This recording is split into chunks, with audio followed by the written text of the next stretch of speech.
Bonjour à toutes et à tous, ravi de vous retrouver sur le Figaro TV Sport 24 pour cette toute nouvelle édition de l'EcoSport News. Vous le savez, nous aimons parler de sport, de valeurs, d'enjeux sociétaux. Et nous nous trouvons ici à l'Institut de France où 5 prestigieuses académies résident. L'Académie française, l'Académie des sciences, l'Académie des beaux-arts, l'Académie des inscriptions et des belles écritures et enfin l'Académie des sciences morales et politiques que nous allons vous faire découvrir dans quelques instants. Mais avant cela, nous allons parler de transmission et de nos jeunes générations avec l'UNSS mobilisée et engagée déjà avec le cross. C'est reparti, une saison une fois de plus qui a été un succès pour le cross-country. Plus de 230 000 participants et coureurs avec des ambassadeurs et des ambassadrices de renom. Il y avait Muriel Urtis, il y avait Kevin Mayer, il y avait Élodie Clouvel. Et cette année, pour cette nouvelle saison, c'est Renaud Lavillenie qui a parrainé, encouragé, soutenu nos jeunes champions. Et je vais vous donner une exclusivité puisque dans quelques semaines, les championnats du monde de cross-country se tiendront ici, à Paris. Ce sera du 2 au 7 avril, alors renseignez-vous et surtout participez pour repousser vos limites. Et je vous le disais en introduction, nous nous trouvons ici à l'Institut de France où se mêlent savoir, transmission, connaissance, mais aussi sport. Et vous allez me dire, ah bon, mais pourquoi le sport a toute sa place ici? Eh bien, je vous propose une rencontre exclusive avec le secrétaire perpétuel de l'Académie des sciences morales et politiques, Jean-Robert Pitt, qui nous explique tout ça. Regardez.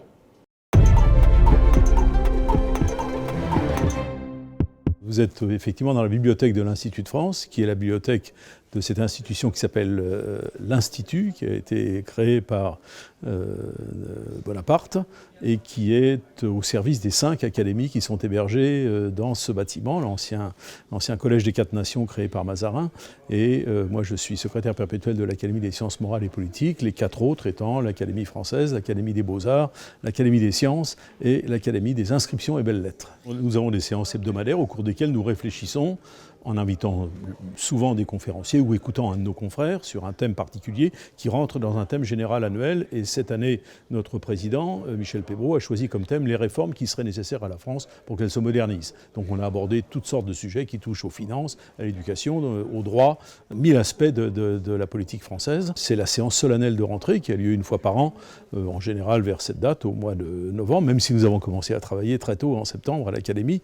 Nous nous réunissons tous les lundis et il y a une séance solennelle de rentrée au cours de laquelle le président en exercice, qui est Michel Pébroux, fait le bilan des travaux de l'année, où moi je fais un discours totalement libre sur le sujet de mon choix, donc pour terminer. Et au milieu, nous avons cet important moment de la cérémonie qui est la lecture du palmarès des prix. Et là, Bernard Destromeaux, qui a été membre de notre académie, qui a été ministre, qui était lui-même un sportif de haut niveau dans le tennis, a décidé, en mourant, de donner une partie de ses biens pour récompenser un sportif de haut niveau poursuivant ses études. Et nous sommes très heureux que ce prix soit chez nous. C'est très original par rapport à nos autres missions, mais nous trouvons formidable qu'un sportif de haut niveau comme Sissoko, qui est boxeur, puisse bénéficier d'une aide, même si elle est modeste, pour l'aider à poursuivre ses études. Et il fait un master de droit du sport, ce qui est parfaitement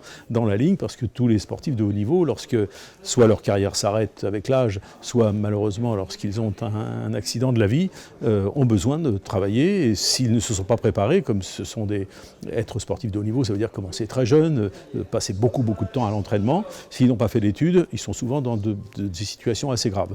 Le sport fait partie de la formation d'un homme ou d'une femme avec une culture complète. Nous sommes à la fois esprit, âme et corps, et on ne peut pas négliger l'aspect corporel. Et nous sommes très attachés au fait que les sportifs eux-mêmes, et en particulier les sportifs de haut niveau, soient ouverts sur la culture et qu'ils aient envie de communiquer autre chose que leur performance physique, mais aussi qu'il y ait une sorte de supplément d'âme. Et si nous pouvons les y aider, nous en sommes ravis. On vient de l'entendre, Jean-Robert Pitt nous rappelait le rôle qu'ils avaient, eux, les académiciens et les académiciennes d'ailleurs, pour les décideurs. Combien il était important d'exister, de réfléchir et d'agir sur la société que nous voulions. Eh bien, elle a été au pouvoir. Il s'agit de Valérie Fournéron, qui a été vous vous en souvenez, ministre des Sports, elle est également médecin du sport, eh bien elle a été nommée récemment à la tête de la nouvelle autorité de lutte antidopage qui a été mise en place par l'Agence internationale antidopage. Et cette question-là, celle du sport santé, celle d'un athlète sain, eh bien à l'UNSS, on se l'est posée et on a créé un guide du sportif sain. Je vous propose d'en découvrir un peu plus avec Christophe Luxac qui était notre invité aujourd'hui.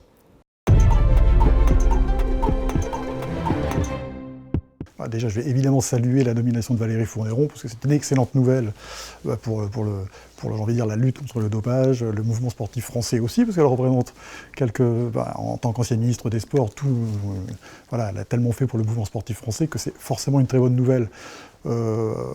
Aussi à une raison, parce que c'est quelqu'un, peut-être la personne la plus compétente, au bon moment, à la bonne place. Voilà.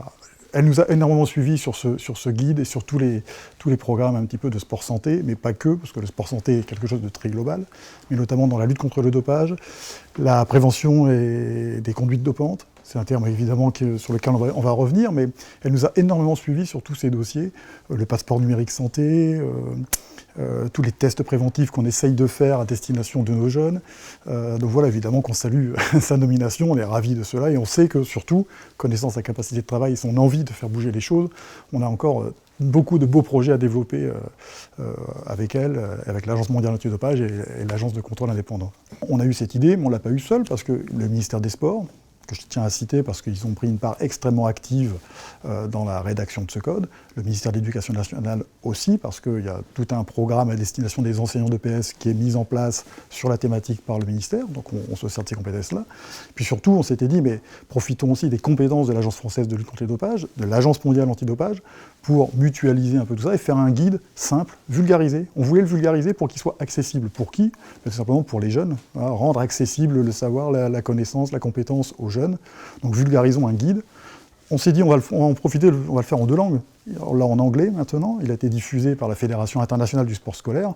Disons que tout ça est une logique de bon sens et de cohérence. Donc vulgariser et rendre accessible le savoir sur cette thématique que tout le monde pense connaître et en fait qui est un peu plus complexe qu'on imagine, parce que nos jeunes, donc l'avenir, a besoin d'être éduqués sur cette thématique. Et donc la vulgarisation, c'est nous le meilleur moyen. Alors nous on en parle, mais on utilise aussi beaucoup nos ambassadeurs. On a beaucoup d'ambassadeurs sportifs qui parlent beaucoup du guide du sportif sain. On parlait des Cross UNSS, Renaud Laviellini est l'ambassadeur des Cross UNSS, Nicolas Batum est l'ambassadeur du programme Sport Santé à l'UNSS, donc on les utilise beaucoup, ces personnages. On pense aussi à Estelle Mosley, qui est ambassadrice du sport scolaire, donc c'est important de les signaler, parce qu'ils sont extrêmement actifs et ils savent parler aux jeunes avec, on va dire, cette image qu'ils véhiculent. Donc là, ça c'est extrêmement important d'être associé avec des ambassadeurs de ce niveau-là, parce que ça permet de véhiculer cette parole et cette facilité d'accès. Ensuite, les jeunes, ils réagissent surtout, ils sont extrêmement curieux. Ils ont envie de savoir, qu'est-ce que j'entends par lutte contre le dopage, prévention des conduites dopantes, c'est quoi la différence entre les deux, les compléments alimentaires, c'est dangereux ou pas, les boissons énergisantes et énergétiques, c'est dangereux ou pas. Donc toutes ces questions, elles sont très simples, mais les réponses sont dans ce guide. Donc évidemment, ils réagissent extrêmement bien parce qu'ils trouvent quantité de réponses à des questions extrêmement simples qu'ils se posent au collège ou au lycée. Le parti pris était, pour nous, arrêtons de parler de manière négative sur des thématiques qui peuvent paraître complexes. Donc, qu'est-ce qui touche actuellement les jeunes? Évidemment, je pense qu'ils sont très sensibles à la culture du double écran, on voit bien qu'ils sont sur les réseaux sociaux, ils regardent. Effectivement, est-ce qu'un message négatif a un impact sur un jeune? Peut-être, peut-être pas. Nous, on a pris le parti inverse de communiquer de manière positive. Donc le sportif sain, plutôt que d'intituler le guide de la lutte antidopage, qui existe, il y en a eu sous toutes ses formes, on a voulu dire, voilà, un sportif sain, nos jeunes sont des sportifs sains, nous sommes des sportifs sains, partons de cet état d'esprit, de ce guide de bonne pratique, puis de toute cette logique de bon sens. Donc oui, communiquons de manière positive, en vulgarisant, puis on a d'autres projets aussi. On a des 5 clips qu'on va diffuser à grande échelle. Et surtout, on a pris le pari de prendre un humoriste. Un humoriste, pourquoi? Pour essayer tout simplement de changer l'angle d'approche de la lutte contre le dopage et de la prévention des conduites dopantes. Et toucher le jeune par l'humour pour essayer de changer un petit peu les représentations et surtout bien éduquer nos jeunes là-dessus. Et notre génération est très saine. Donc si on fait bien nos calculs, nous sommes en 2017, 2024, donc nos jeunes font partie de la génération 2024. Ça fait 2 ans qu'on travaille avec eux, depuis la candidature de Paris aux Jeux Olympiques et Paralympiques 2024. Donc oui, évidemment, le message est extrêmement positif pour nous, il est plein d'espoir. Cette génération 2024 est très saine, très positive, a envie de, je vois bien, les Jeux Olympiques et Paralympiques Paris 2024, il y aura évidemment une grosse partie des Jeux qui va se passer en Seine-Saint-Denis, qui est un département très important pour nous, extrêmement actif, ça bouillonne d'idées, d'énergie. Oui, et puis effectivement, qui oserait dire que cette génération-là n'est pas saine? Tout le monde sait qu'elle est saine. Donc nous, évidemment, on accentue, on est extrêmement offensif sur la dynamique, et on n'a qu'une envie, c'est que retrouver nos jeunes aux Jeux Olympiques et Paralympiques 2024, pas forcément dans les sportifs, c'est extrêmement difficile, on le sait bien, mais surtout dans les 70 000 jeunes volontaires qui vont accueillir ces Jeux, qui vont faire tourner ces Jeux. Non, on a vraiment envie que nos jeunes prennent part, soient les acteurs de demain et soient les plus offensifs possibles sur la thématique.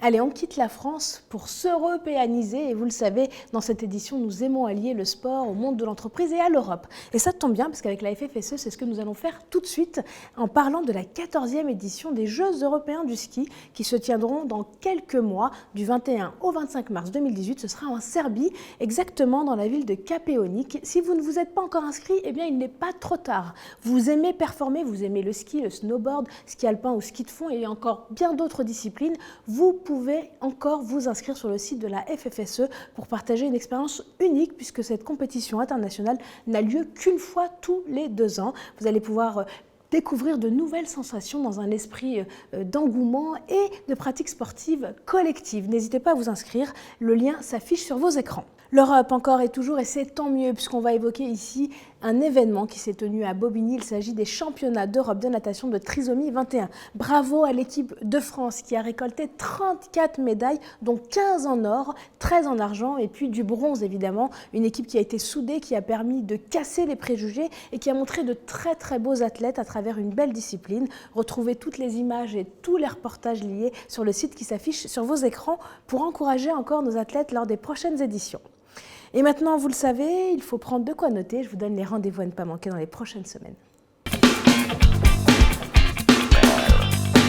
On commence avec le 24 novembre, une date qu'il faut retenir, c'est la Fondation des femmes qui vous invite à la course des héros. Il faut absolument s'inscrire pour lutter contre les violences faites aux femmes, les dénoncer et ne plus les subir. De nombreuses personnalités seront présentes, Stéphane Diagana, Christophe Dugarry, Laurence Fischer ou encore Sarah Ouramoun. La nuit des relais, c'est donc dans le 19e arrondissement et vous pouvez vous inscrire dès à présent avec votre équipe. Quelques jours plus tard, le 26 novembre, RMC et Running Heroes s'associent pour la première course en France connectée. Ce sera le 26 novembre et à cette occasion-là, ce dimanche-là, vous pourrez courir un 10 km et défier un certain Mehdi Bala. Allez, c'est le dernier rendez-vous, le circuit Laurier de ski alpin proposé par la FFSE et organisé donc par la Ligue Auvergne-Rhône-Alpes. Ce sera les 3 et 4 mars 2018. N'hésitez pas à vous inscrire pour cette course unique. En attendant, eh bien, vous pouvez retrouver toutes les informations sur le site du Figaro TV et moi je vous retrouve dès la semaine prochaine pour une nouvelle édition.